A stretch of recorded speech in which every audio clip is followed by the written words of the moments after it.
जो 6 दिन पहले वीडियो बनाकर 6 महीने से चल रही बजट की तैयारी का क्रेडिट ले सकता है, वो इसका भी क्रेडिट ले ही लेगा कि भाई मिशन स्वराज की वजह से ये हुआ है करके। नहीं चलिए शुरू करें। दोस्तों, हमारे मराठी में एक कहावत है, दुरून डोंगर साजरे जवळून पहावे तर काजवे, जिसका मतलब है कि कुछ लोग दूर से ही प्रभावशाली दिखते हैं। आप जितना उनके करीब जाओगे, पास जाओगे, उन्हें जानोगे, तो आपको पता चलेगा वो प्रोपोगेंडा के अलावा और कुछ भी नहीं।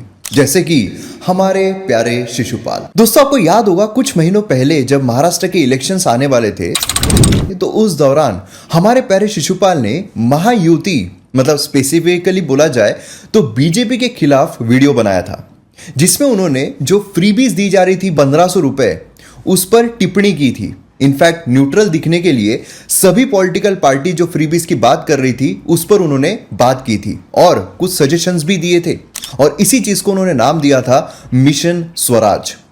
अब ये जो सजेशंस थे ये इतने बचकाने थे कि 10वीं पास बच्चा भी अगर उसको भी पूछा जाए तो वो भी ये सारी बातें बता देगा।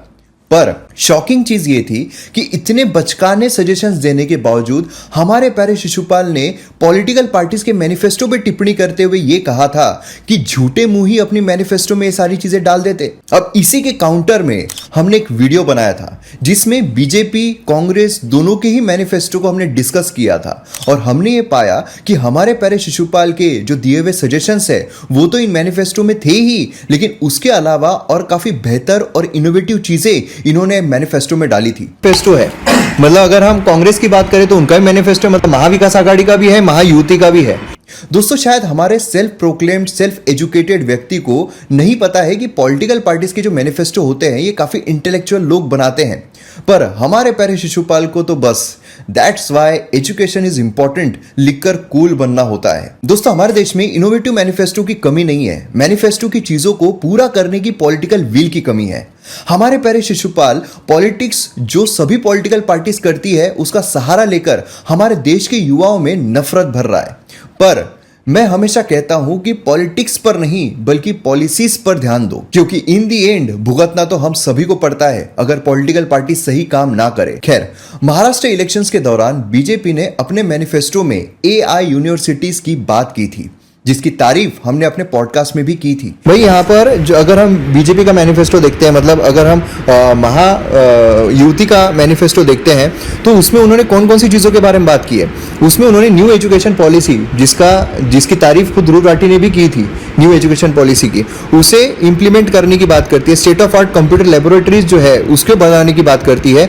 आर्टिफिशियल इंटेलिजेंस जो हमारे महाविद्यालय हैं उसमें इंक्लूड करने की बात करती है। आर्टिफिशियल इंटेलिजेंस की तो एक प्रॉपर डेडिकेटेड यूनिवर्सिटी की बात की उन्होंने। एंड गेस व्हाट, इसके लिए टास्क फोर्स का निर्माण ऑलरेडी किया जा चुका है, और जल्दी ही महाराष्ट्र देश का पहला राज्य बनेगा जहां पर एआई यूनिवर्सिटी बनाई जाने वाली है। And the university will promote research and development in AI and related fields and will be a centre of excellence, encouraging collaboration between the industries, academia and government. पर क्या सचमुच एआई यूनिवर्सिटी इतनी important होती है? चलिए इसे next part में देखते हैं।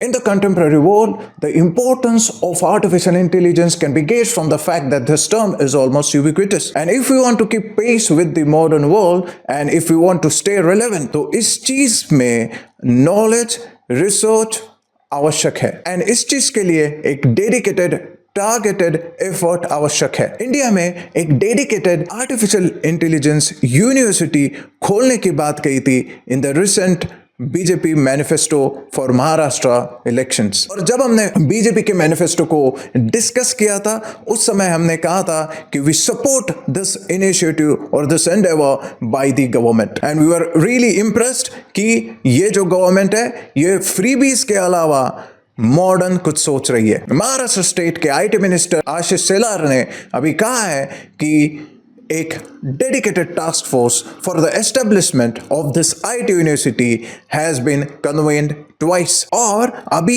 इस यूनिवर्सिटी के एस्टेब्लिशमेंट के फाइनल स्टेप्स लिए जा रहे हैं। तो आपको भी अगर ये लगता है कि मैनिफेस्टो से एक पार्टी की परफॉर्मेंस गेज करनी चाहिए तो हियर वी आर। दूसरा पॉइंट ये आता है कि आर्टिफिशियल इंटेलिजेंस की इंपॉर्टेंस क्या है। आर्टिफिशियल इंटेलिजेंस की इंपॉर्टेंस हर फील्ड में देखी जा सकती है। Natural language learning is the systems और a computer's ability to comprehend and react to a human language. For example, Siri and Alexa. Artificial intelligence का एक सबसेट है that is machine learning. अब machine learning का application हर जगह पे देखने को मिलता है, from self-driving cars to medical diagnosis. And this machine learning is very much dependent on AI.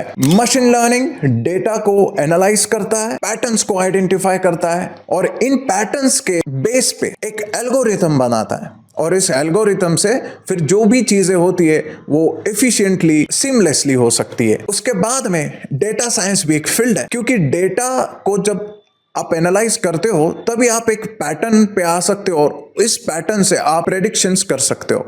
For example, अगर आप कैंसर पेशेंट्स के डेटा को अच्छे से एनालाइज कर रहे हो तभी आप एक पैटर्न को समझ सकते हो और इस पैटर्न के बलबूते पर आप ट्रीटमेंट पे अराइव हो सकते हो। तो यही चीज के लिए आर्टिफिशियल इंटेलिजेंस काम में आ सकता है, क्योंकि डेटा को पर्सनली अगर हम इंडिविजुअली अगर हम स्टडी करते हैं तो it could be a very tedious task. Artificial intelligence से जो इंडस्ट्रियल प्रोसेस है, मैन्युफैक्चरिंग प्रोसेस है, इनमें भी एफिशिएंसी लाई जा सकती है, क्योंकि हम टारगेटेड प्रोसेस बना सकते हैं डेटा को एनालाइज करके और काफी सारा टाइम बच सकता है। वर्कफोर्स का जो डिप्लॉयमेंट है, जो डिस्गाइज्ड अनएम्प्लॉयमेंट है, उसमें भी कमी देखी जा सकती है with the use of artificial intelligence. Artificial intelligence के एजुकेशन में भी काफी फायदे देखे जा सकते हैं।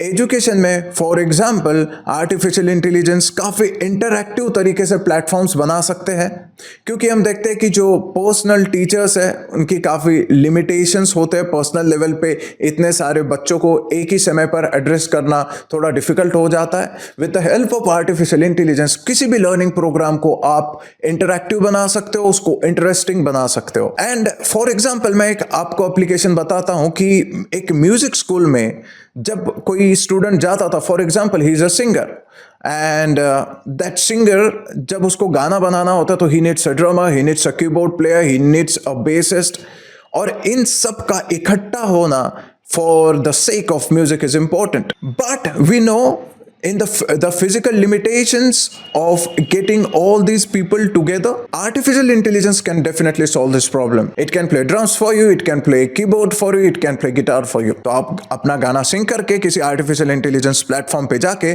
बैकिंग म्यूजिक AI से बनवा सकते हैं। इवन आप सॉन्ग्स की लिरिक्स भी AI से लिखवा सकते हैं। मेरे हिसाब से जो सबसे ज्यादा इंपॉर्टेंस इस आर्टिफिशियल इंटेलिजेंस का हो सकता है या फिर उसका यूसेज हो सकता है, that would be in agriculture. देख सकते हैं हम कि हमारी इंडिया के एग्रीकल्चर में एफिशिएंसी बहुत ज्यादा कम है, डिसगाइज्ड अनएम्प्लॉयमेंट बहुत ज्यादा हाई है और हम मार्केट के अनुसार एग्रीकल्चर नहीं कर पा रहे हैं। दैट इज वाई हमारे एग्रीकल्चर से जितना चाहिए उतना आउटपुट निकल के नहीं आ रहा है। Now with the help of artificial intelligence हम सॉइल के डेटा को एनालाइज कर सकते हैं, वेदर पैटर्न्स को एनालाइज कर सकते हैं, मार्केट फैक्टर्स को एनालाइज कर सकते हैं और इन सारे फैक्टर्स को स्टडी करके इकट्ठा करके हम एक एग्रीकल्चरल सिस्टम, एक एग्रीकल्चरल पैटर्न बना सकते हैं, जिससे हमारा ये जो ट्रेडिशनल प्रॉब्लम है उस चीज को, या फिर ग्रोथ हो भी रही है तो वैल्यू एडिशन या फिर इकोनॉमिक्स उसके अच्छे नहीं है तो इसको हम इंप्रूव कर सकते हैं। दोस्तों, जब ओपन एआई के फाउंडर से पूछा गया था कि क्या भारत भी चैट जीपीटी जैसा कुछ बना सकता है, तो एरोगेंस में उसने कहा था कि नहीं, कोई भी ऐसी चीज नहीं बना सकता है। पर कुछ ही दिन पहले हमने देखा है कि चाइना के डीप सीक ने पूरी दुनिया में तहलका मचा दिया है। ऐसी यूनिवर्सिटी से हम एआई की फील्ड में जरूर बेहतर काम कर सकते हैं। इन दी एंड सरकार कोई भी आए, गुड गवर्नेंस करती है तो फायदा हम सभी को मिलता है और अगर बैड गवर्नेंस करती है तो नुकसान हम सभी का होता है। अब गुड गवर्नेंस में क्विक रिस्पॉन्स, क्विक इंप्लीमेंटेशन भी आता है, क्योंकि एक बात हमेशा ध्यान रखिएगा कि गवर्नमेंट का इनएक्शन ये रॉन्ग एक्शन से ज्यादा डेंजरस होता है। तो तो मैं उम्मीद करता हूं कि ऐसी यूनिवर्सिटीज हमारे देश के हर राज्य में बने और हमारा भारत दुनिया का सर्वश्रेष्ठ देश बनकर उभरे। जय हिंद।